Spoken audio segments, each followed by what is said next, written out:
घरात भाजी नाही, भाजी काय बनवू, चला ही भाजी बनवा।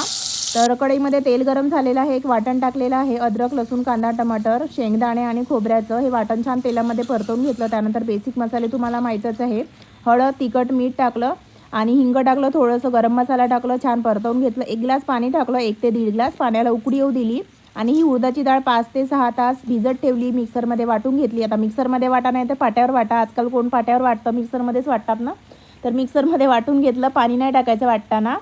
आणि वाटल्यानंतर सुद्धा ही डाळ 2 ते 3 तास अशी सेट होण्याकरता ठेवायची, तुम्ही त्वरितसुद्धा करू शकता। आता हाताला थोडं पाणी लावायचं आणि वडे छान असे गोल गोल हातावर थापून घ्यायचे।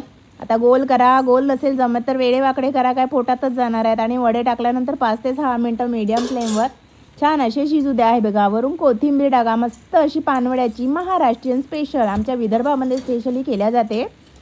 तर कशी वाटली तुम्हाला ही भाजी? आता भाजी नाही तर चिंता करू नका, हे बघा मस्त अशी आपली पानवड्याची भाजी तयार झालेली आहे। तुम्हाला कशी वाटली कमेंट करून नक्की सांगा आणि तुम्ही सुद्धा ट्राय करा। चला बाय बाय। चला आज बनवूया पानवड्यांची भाजी। तर व्हिडिओ पूर्ण फुल वॉच करा, नवीन असल्यास चॅनलला सबस्क्राईब करा।